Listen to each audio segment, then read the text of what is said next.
and ECOWAS Regional Cybersecurity Coordination Center feasibility study. Now, law enforcement. And I want you to pay very close attention to this because most people do not realize that the Cybersecurity Authority has a law enforcement mandate. It's one of the key things we have enhanced and will continue to do a lot of work in.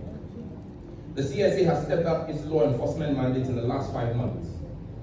We have conducted a number of operations in conjunction with the Ghana Police Service and the National Intelligence Bureau. A number of individuals have been surveilled, arrested, and prosecuted successfully for crimes ranging from romance scams, child online sexual abuse material, unauthorized access into financial platforms, investment scams, sextortion, and recruitment fraud.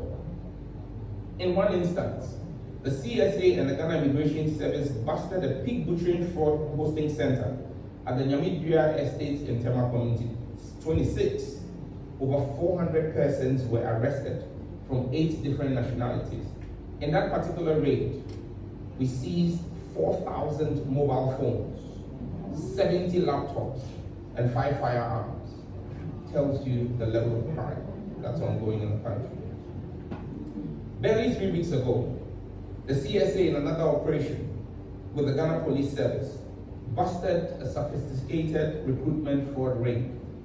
After weeks of detailed surveillance, an operation was carried out with the Ghana Police Service in Sugakope, leading to the arrest of 11 suspects, including the gang leader of the group. The gang had extensive capabilities, including forging national identity documents. They're the cooler now, thanks to the work of the CSA. The CSA has also been on the forefront of clamping down on illegal financial flows and transfer of illicit funds through multi-agency corporations. Within days of my appointment as minister, we received requests from the FBI for assistance to locate and assist in the apprehension of 5 persons of interest who were alleged to be involved in cyber-related crimes with proceeds in excess of $105 million US.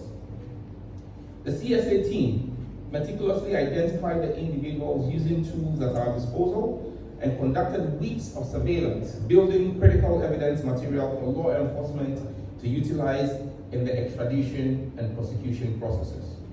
As of today, 4 of the 5 persons have been successfully apprehended, 3 have been extradited, and 1 is about to be extradited to the US by Interpol and the AG's office. We made Chief Director and Directors of the Ministry of Communications, Digital Technology and Innovation, Head of Agencies under the Ministry, our friends from the media, fellow citizens, a very good morning to you. Let me take this opportunity to apologize for yesterday's mishap. There was a few things beyond our control, which we'll try and work on going forward. But as I promised, after I was appointed by His Excellency, every quarter the ministry will account on the work that we've done in the sector. And so this is our second brief for the second quarter of the year. I made a clear commitment when I assumed office to lead with transparency, to consult widely, and to ensure that no major policy decision will be taken without consulting the people and institutions that it affects.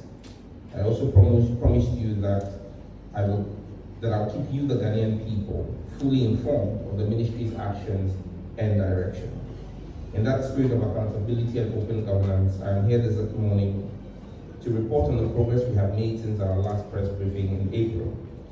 This update covers efforts and achievements across regulation, infrastructure, innovation, and digital inclusion under the Reset agenda.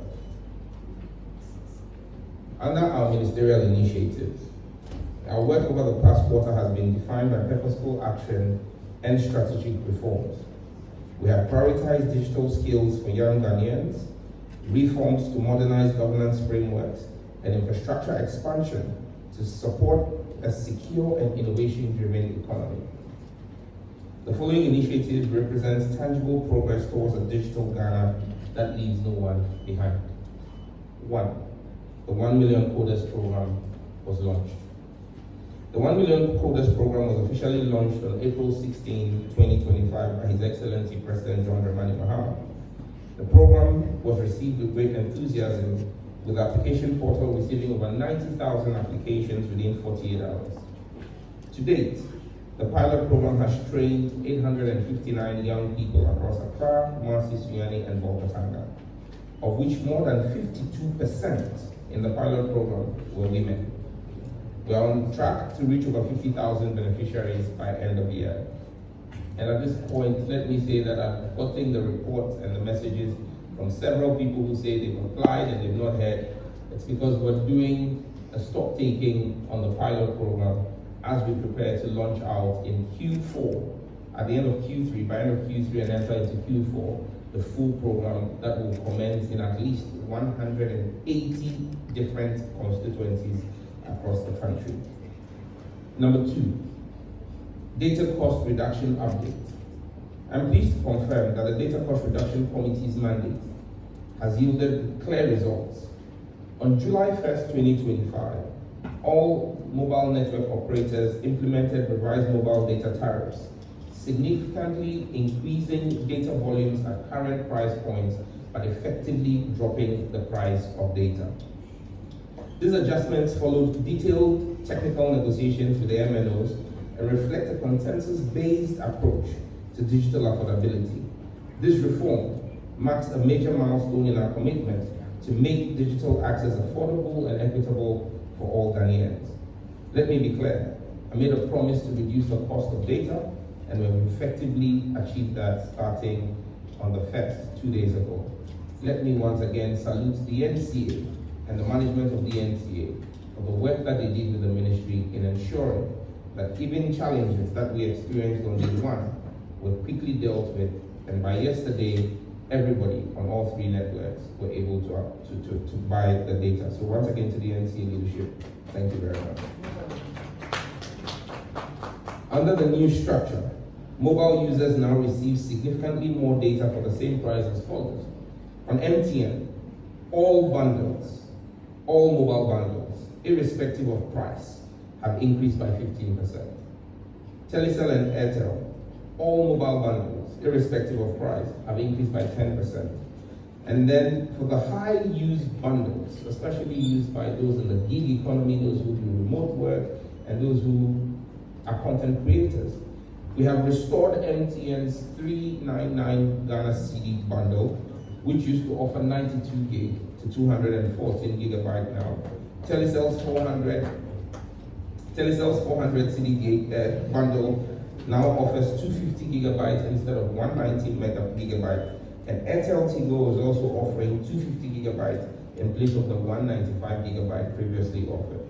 These reductions were the result of a broader reform package we introduced in Q1, which included a spectrum review that freed up additional bandwidth to reduce congestion and tower operator costs, new licensing conditions that tied spectrum awards to consumer pricing commitments, and thirdly, direct regulatory engagement with telcos, which led to consensus on fair pricing aligned with global affordability benchmarks.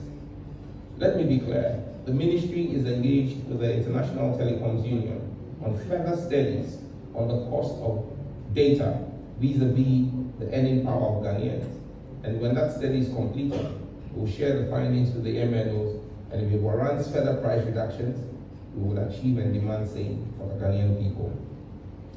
Furthermore, all 3 major mobile network operators have agreed to invest a combined $150 million into their networks by the end of 2025 to improve service quality, reliability, and resilience. Enforcement of service quality benchmarks have been mandated to the NCA, with ongoing monitoring started already by the regulator. Our goal is to ensure that data is not a luxury, but a utility. It is accessible and affordable to every Ghanaian. As we accelerate our digital transformation agenda, no one should be left behind because of cost. We call on the private sector, civil society, and the public to support this shift. And please, feel free to hold me accountable for delivery. 3, legislative review and update. A central priority of my tenure is to modernize Ghana's ICT legal framework in line with international standards. And to that end, the ministry initiated a comprehensive internal review of all existing ICT laws, policies, and guidelines in Q1 2025. The review is now complete, and we have initiated a process of drafting 15 new technology laws, including the Data Protection Amendment Bill, the Cybersecurity Regulations, the Ghana Startup Act, the Digital ID Regulation, and new frameworks on AI, cloud services, digital trade, and platform governance. The ministry will work closely with Parliament in completing the processes for these legislative reforms, which will, 1, modernize Ghana's ICT legal architecture to reflect today's digital realities, 2, secure Ghana's digital ecosystem while upholding inclusion and fundamental rights, and 3, foster a trusted regulatory environment that attracts investments and drives innovation. 4, the Ghana Startups Bill submission. The ministry continues to make strong progress on the Ghana Innovation and Startup Bill. The draft bill submitted in March 2025 has since undergone extensive stakeholder validation through committee-level, zonal, and national consultations, confirming broad consensus on its key provisions. The bill is currently in the legal drafting phase and under final review by a law firm working closely with ecosystem stakeholders. It's currently undergoing due process, which will include the submission to Cabinet and Parliament with the aim of securing passage by December 2025. Once passed, this law will provide legal clarity and registration for startups. It will provide tax incentives and targeted reliefs for startups and a streamlined compliance framework for innovation-led firms. Ghana's advancement on this legislation sends a clear signal to local and international investors. We're building a competitive, investor-ready digital economy driven by local entrepreneurship and innovation. In line with our vision, the ministry is proud to announce that Ghana has been chosen to host the 2025 Global Entrepreneurship Festival. This event, which attracts over 10,000 people in person from over 70 countries with over 100 exhibitors, will happen over a 3-day period in November. It brings into the country venture capitalists, angel investors, and captains of industry to partner the brightest innovators and startups in our country. 5, the National Anti-Misinformation Bill. To protect the integrity of Ghana's digital information ecosystem, the ministry is making steady progress on advancing the National Misinformation and Disinformation Bill. This draft legislation is designed to strengthen legal safeguards against the deliberate creation and spread of false or harmful digital content. It will provide a clear legal framework for enforcement, enabling statutory bodies to act decisively while upholding freedoms of expression. The bill is set to be presented to Parliament for review in its upcoming session and reflects the ministry's commitment to ensuring accountability, fostering trustworthy public discourse, and promoting digital literacy without compromising democratic values. And let me be clear, we will not clamp down on the freedom of expression. That will be respected. However, where your rights to free expression end, your duty not to misinform begins. 6, a national AI strategy consultation. On April 15th and again on the 23rd to 24th of April, the ministry convened inclusive stakeholder forum in partnership with key strategic allies, including the KNUST's Responsible AI Lab, the British High Commission, and GIZ's Fair Forward. This high-level consultations brought together government agencies, academia, industry leaders, civil society organizations, and development partners to co-create Ghana's national AI strategy. The draft strategy, which aligns with the AU standards and global best practices, has completed legal review and is slated for cabinet presentation with a formal launch in Q3 2025. These steps reinforce our commitment to building an ethical, inclusive, secure, and innovation-driven AI ecosystem that positions Ghana as a premier AI hub of Africa by 2028. The ministry is also working on a new emerging technologies legislation to steer a clear path and indicate our desire as a nation to be a major contributor of the continent in emerging technologies such as AI, IoT, blockchain, and machine learning. And on this, you remember that in Q2, we signed a $1 billion deal with the government of UAE to bring in Africa's biggest AI and innovation hub. into the country. Work is steadily progressing on that project. 7. The development of the National Digital Transformation and Emerging Tech Strategy. On May 2nd, 2025, I formally unveiled the development of Ghana's National Digital Transformation and Emerging Technology Strategy with a strong emphasis on artificial intelligence. This initiative, crafted in partnership with UNESCO and the British High Commission, establishes a clear roadmap for ethical, inclusive, and sovereignty-conscious integration of AI and emerging technologies into our economic and social frameworks. The key strategic pillars include ethical integration of AI, digital sovereignty, strategic partnerships, and embedding human capital. This strategy remains on schedule for release in Q3 2025. 8. The NGIC 5G rollout deadline. The next generation infrastructure company, NGIC, our exclusive shared neutral 4G 5G infrastructure provider, is progressing steadily towards its target of activating over 350 5G ready cell sites. At my last briefing, I indicated that they had set a deadline, or we had set a deadline of June 2025. Unfortunately, the company has been unable to meet that deadline. We have set a final deadline of Q4 2025, where at least 50 live 5G sites are expected in Accra and Kumasi. As of today, 3rd July, NGIC has deployed 16 5G ready sites and received full NCA approval for its core network infrastructure. These milestones reflect meaningful progress following earlier delays in 2024. But let me be clear, we have agreed with NGIC that there will be no further extensions to this rollout deadline. If the company fails to meet the Q4 deadline commitment, the ministry will immediately initiate a review and possible renegotiation of the license term. The NCA is fully mandated to enforce this directive. The national rollout model is a deliberate policy shift to reduce infrastructure duplication, lower data costs, and accelerate universal 5G access for all Ghanaians.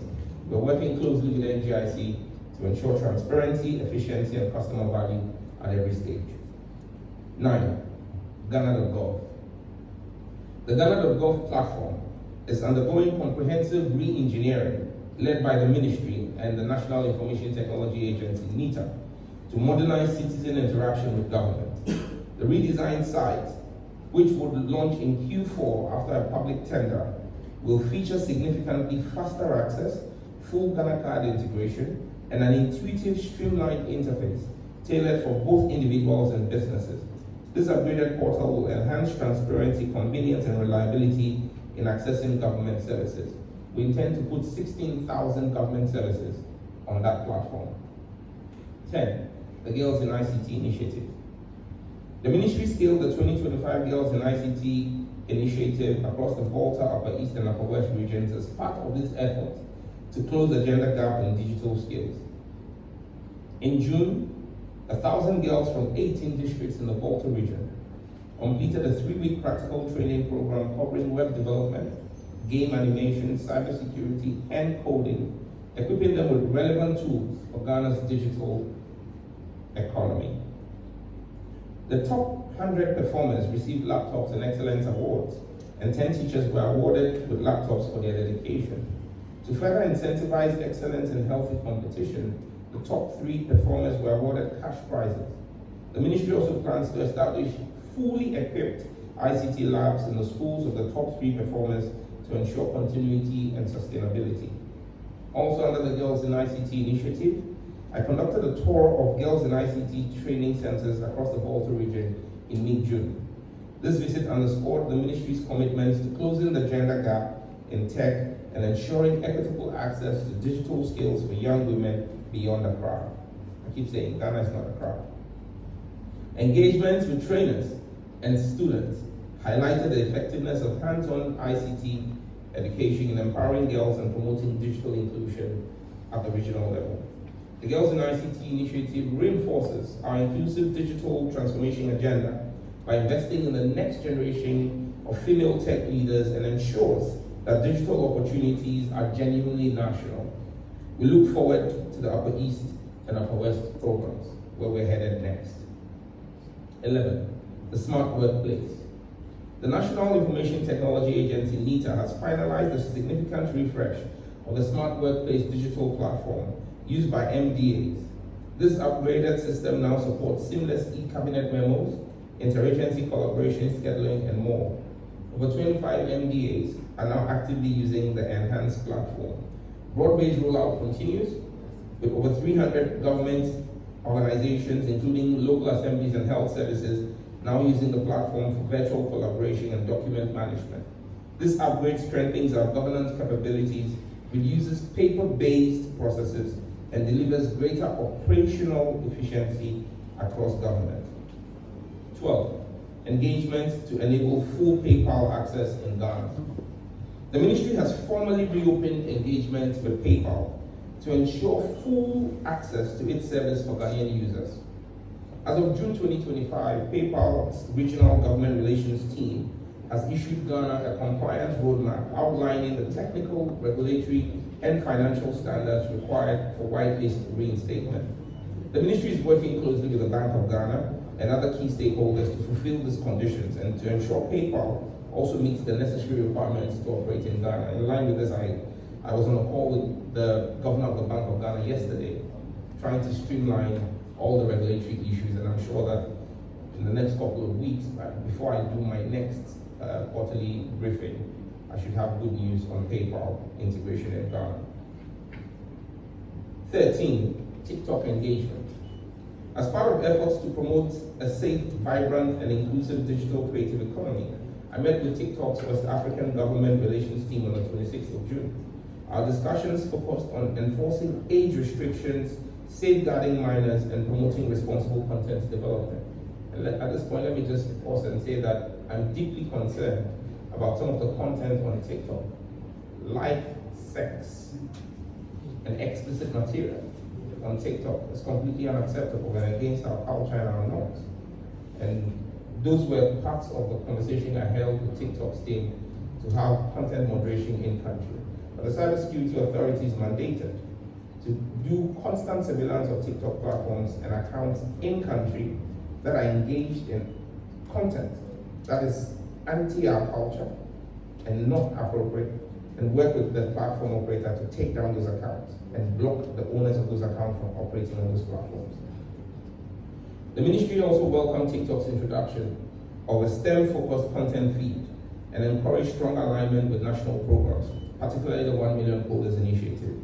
I also urged TikTok to ensure fair compensation for Ghana's content creators, and I proposed the establishment of a local moderation and content governance team to reflect Ghana's values, our culture, and protect human user rights and support national regulatory expectations. Number 14, our engagement with MultiChoice Ghana on subscription pricing. Last week, I invited the senior leadership of MultiChoice Ghana to a formal dialogue on DSTV's subscription pricing in Ghana. The meeting addressed public concerns about affordability, value for money, and fairness in service delivery. I made it clear the ministry's expectation that pricing structures must be responsive to Ghana's economic context. I have a meeting scheduled for tomorrow, Friday, even though it's a public holiday, with the Ghana team and their South African counterparts, the management from South Africa. They arrived tonight to agree on a way forward on the issues raised. The outcomes will be shared with the public in due course. This engagement reflects our commitment to regulatory accountability and our resolve to ensure that digital services in Ghana remain fair, accessible, and responsive to the needs of citizens. I make you one promise. I won't leave tomorrow's meeting without securing a drop in the price of DSTV. That is a solemn promise I make to you. 15, stakeholder engagements. The ministry continues to place stakeholder engagements at the center of policy and program implementation. These engagements are essential to shaping responsive policy, unlocking investment, and ensuring inclusive national participation in our digital transformation agenda. To buttress this, I have engaged in quarterly industry engagements which have been institutionalized between the telecom CEOs, infrastructure providers, and the regulator. We've also embarked on ministerial ecosystem tours where we visited companies like Shack Express, IT Consortium, Apps and Mobile, Grow for Me, and a number of other local innovators. These engagements offered a platform for feedback and collaboration, and they reinforced our commitment to policy clarity, investment incentives, and infrastructure support. I've also embarked on regional innovation promotions when in May I addressed the METSIS 2025 Summit in Kumasi under the Mensha Trust Fund, which focused on motion technology, smart media, and creative entrepreneurship. This platform allowed us to showcase government-backed digital initiatives outside of Accra, promoting regional innovation and ensuring nationwide inclusion in Ghana's digital growth. 16, strategic partnership for skills and sector reform. The ministry continues to leverage public-private and bilateral partnerships to expand digital opportunities, attract investment, and catalyze structural reforms across the ICT sector. In line with this, a major realignment in Ghana's telecom sector is underway with conversations around the planned acquisition of 60% stake in AT Ghana. An MOU was signed, and the ministry is closely working with all relevant regulatory bodies to ensure full compliance. I gave them 60 days to complete that. They have 24 days. If they do not complete in 24 days, I will reopen it up for new opportunities and options. On youth skills development collaborations, we've had strategic partnerships to train expertise in cloud computing, AI, and software development, particularly under our 1 Million Coders program. And these efforts are being supported by both private sector firms and international training partners, reinforcing Ghana's human capital base for the digital economy. With MTN, we have signed an MOU on AI and skills. This MOU will see MTN Ghana co-develop a national AI innovation center. The agreement also commits funding towards training 5,000 young Ghanaians in AI and related digital skills over the next 18 months. This partnership strengthens Ghana's institutional workforce readiness for AI adoption. The Ghana UAE Innovation Hub is what I spoke about already, the $1 billion innovation hub. Work is ongoing, and we expect construction to begin in Q1 2026. As we speak, the pre-project management office modalities are underway. Strategic partnership with the University of Ghana is also ongoing, as we have asked the University of Ghana to sign an MOU with the UNDP on behalf of the ministry to execute our digital youth village. This partnership will see the co-creation of digital skills programs, support for AI hackathons, and curricular alignment under the 1 Million Coders initiative. It represents a deliberate move to prepare students for the evolving demands of Ghana's digital economy. Together, these engagements and partnerships reflect our commitment to a participatory, inclusive approach to digital governance, where partnership fuels progress and innovation is made truly national. Now, this brings me to an end of the ministry, the headquarters, our work. I'll now take you to what the agencies have been doing. The NC